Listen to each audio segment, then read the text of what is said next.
Oy, tol, kung ang goal mo o gusto mong ma-achieve ay ang maging isang tunay na alpha male ka o magtagumpay ka sa buhay o respetuhin ka o makuha mo lahat ng mga bagay na gusto mo dito sa mundo at lalong-lalo na yung magawa mong ma-safety yung sarili mo o ma-secure ang buhay mo, then G, ang bagay na dapat na ginagawa mo o dapat na inaaral mo o dapat na pinapractice mo sa sarili mo ay yung pagiging realist mo. Okay?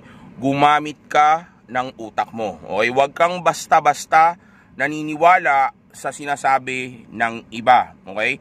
Hindi porke sinabi niya na lihiti mo siya o alam niya yung sinasabi niya, maniniwala ka na basta-basta nang hindi ka man lang nanghihingi ng pruweba, wala ka man lang nakikitang ebidensya o wala man lang siyang resibo na pwedeng mag-back up ng mga bagay na sinasabi niya. Okay? Ganyan ang realist. Okay? Hindi siya tanga-tanga. Okay? Hindi siya basta naniniwala sa basta-basta sinasabi lang nila. Okay? Kumbaga, kung talagang totoo ka, patunayan mo muna sa akin. Okay? Huwag mo kong tinatarantado, huwag mo kong ginagago dahil hindi ako katulad ng mga utu-utong ship na nauuto mo, sabi natin na paglalaruan mo. Okay? Kasi totoo lang mga G, kaya kayo napapaikot ng mga tarantadong to, itong mga puki ng ina nito, dahil itong mga gago na ito, alam nila na mga utu-uto kasi yung karamihan sa inyo. Okay? Alam nila na kapag sinabi nila na magaling sila sa chicks, o may alam sila sa dating, o marami silang pera, o successful silang tao, alam nila na kapag sinabi nila ito, maniniwala kaagad ang mga Pilipino. Kasi nga, aware sila na ang Pinoy ay tanga. Majority ng mga Pilipino ay mga tanga. Walang utak. Dahil nga, ang edukasyon sa atin dito sa Pilipinas ay sinasadya ng mga politiko na pababain para nang sa gayon ay mas madali tayong makontrol at mauto pagdating sa halalan. Okay, kasama dyan, pati mga kumukontrol pa ng society, mga nang-brainwash sa atin. Kaya majority ng Pinoy ay hindi nag-iisip. Kapag sinabi ng isang influencer o YouTuber o content creator na ganito siya, maniniwala na kaagad ang Pinoy. Okay? Kahit napakitaan mo pa yan ng mga peking pruweba, maniniwala kaagad ang Pinoy. Yung iba nga sa inyo, di ba, nakikinig pa o nanonood at humahanga at sumasamba pa sa mga tao o sabihin nating mga channel sa YouTube o kahit sa Facebook o sa ibang mga platform na hindi man lang nagpapakita ng mukha. Yung iba nga, nagtuturo pa ng putang inang self-improvement pero wala naman silang pruweba na sila mismo ay ginagawa nila yung itinuturo nila. Pero yung mga fans ng mga putang inang yan, pukinang ina, maniwala kayo sa akin. Todo samba, paniwalang paniwala. Paano kung yung nagtuturo sa inyo ay bansot pala o mataba pala o payatot pala o yung nagtuturo sa inyo ng mga bagay tungkol sa dating ay may asawang pangit pala, kaso hindi ninyo nakikita, di ba? Kumbaga may asawang talunan pala, okay? Kaso hindi nyo nga nakikita, kaya nagagawa niyang itago ito at paglaruan kayo kasi nga mga uto-uto kayo, okay?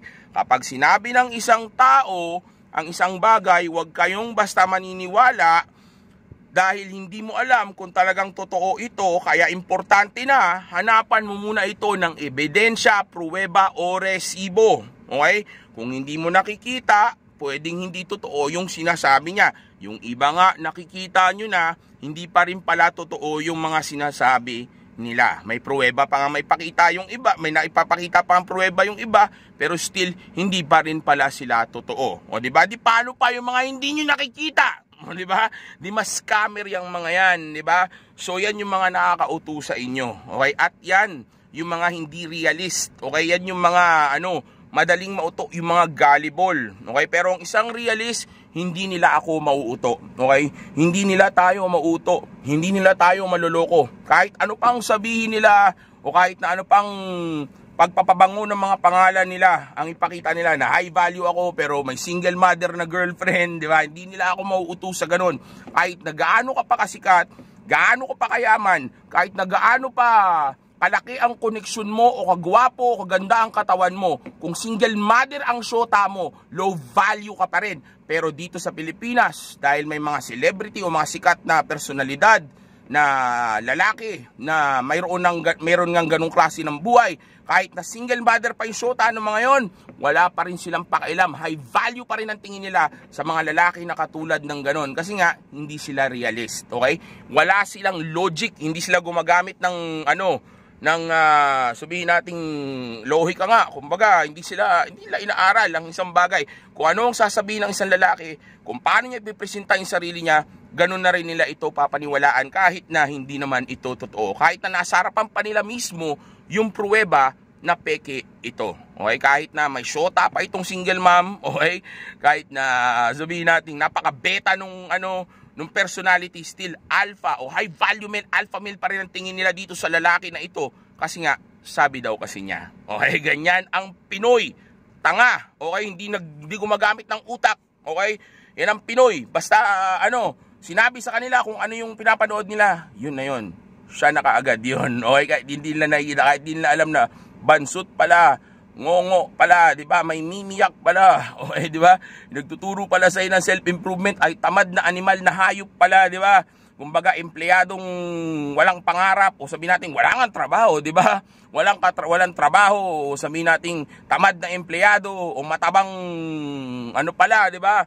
Matabang nilalang pala o payat pala, di ba? Sakitin pala o ang nagtuturo pala sa inang dating na hindi mo nakikita ay sabihin nating maaring duwag pala, di ba? O kaya may asawang feminist o pangit na babae, di ba? Talunan na babae pero tinuturuan kanya. Pero dahil ang galing niya magsalita, okay, dahil nasasabi niya yung mga bagay na gusto mong marinig, okay, dahil nga nagkalat na mga kopyahan sa internet, pati mga content ko, di ba? So dahil nagkaalat na ang kopyahan sa internet, okay, tapos alam niya pa kung anong gusto mong marinig, okay, then ngayon ang tunog nito sa'yo ngayon ay lehitimo na kaagad ang tarantadong puki ng inang bobo na sinungaling na duwag, okay? Parang yung mga kalabang ko, di ba? Mga kalabang ko ganyan sila, di ba? Mostly ng mga yan, mga feminists at mga ibang mga coaches na nagtatago na ngayon sa mga likod ng camera. Okay, ako nagpauso niyan eh. Yung ganyang klaseng coaching, 'di ba? Yung mga hindi nagpapakita ang mukha. Kasi hindi ko pinauso ito nang ako gumawa, okay? Pinauso ko ito kasi ngayon ito na yung ginagawa nila, okay? Kumbaga dahil sa sobrang takot nila na mapahiya ko sila o makumpara sila sa akin, nagsisipagtaguan na ngayon sila sa camera para nang sa gayon at ay kahit paano makasabay pa rin sila tapos matira nila ako at masiraan pa rin nila ako. O, ganyan yung ginagawa nila, di ba? Gagawa sila ng mga video na gusto ninyong marinig o gusto ninyong mapanood, okay? Sasabihin nila yung mga bagay na gusto ninyong marinig, okay? Lalo na yung mga natutunan nyo na, parang mukha silang legit. Tapos unti-unti, i-insert nila yung mga brainwashing na salita sa utak ninyo, okay? Para nang sa gayon ay makontrol nila kayo at mailayo o mapadumi nila ang imahe ko sa inyo. Okay, yun ang tinatawag na na pain, okay? Ang pain nila ay yung video ninyong gustong mapanood. Okay, ngayon pag kumagat na kayo sa mga video na ilalabas nila na yan, lalo na doon sa mga susunod na video pa nila na ilalabas, may mga diyan, mga salita na pang brainwash na isinisingit nila, pasimple. Okay, ganyan sila, okay?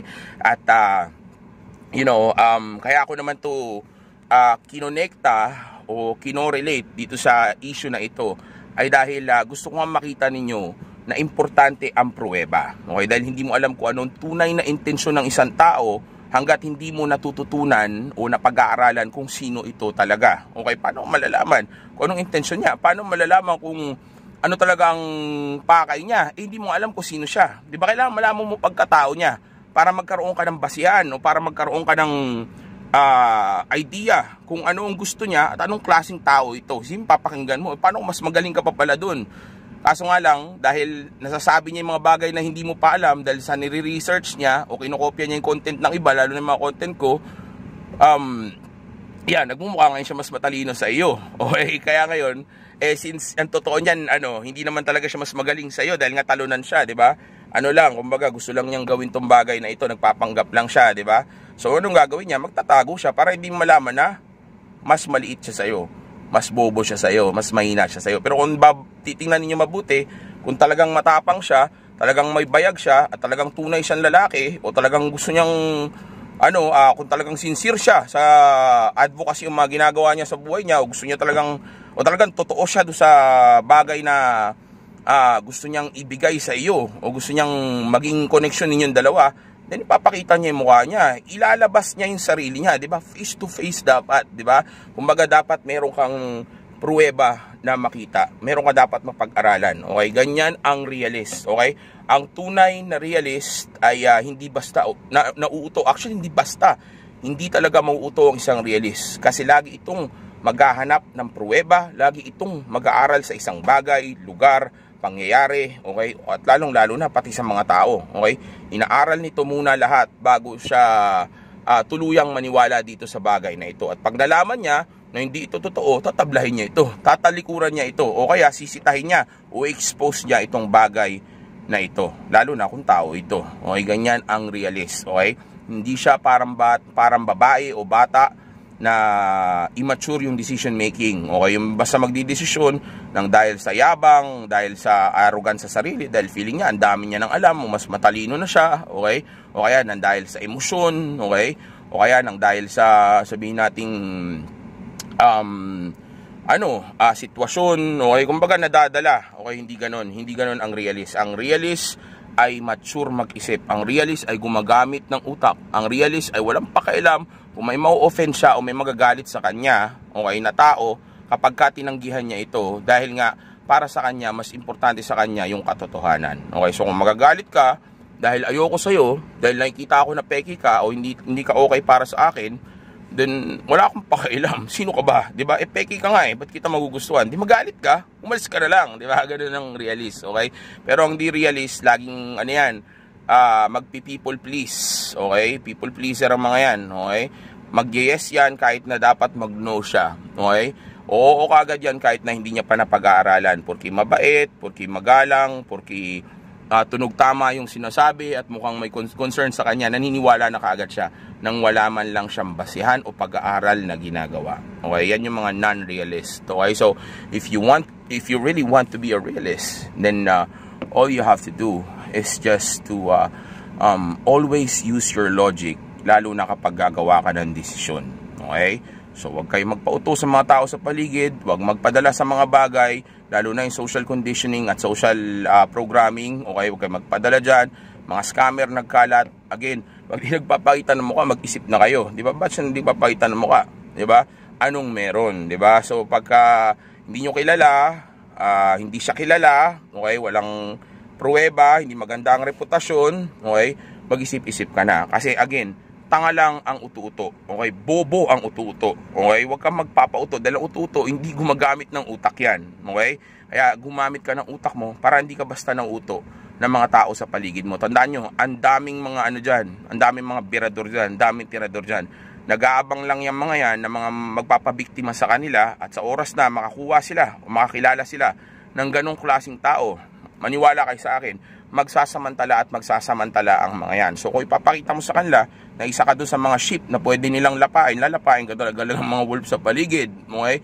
Dapat ikaw yung isa sa mga aggressive, okay? Hindi dapat ikaw yung yung reactive, proactive ka dapat, okay? Agresibo ka dapat, and also at the same time dapat hindi ka nga nagpapadala, okay? Kumbaga ikaw yung nagdidesisyon para sa sarili mo, leader mo ang sarili mo, okay?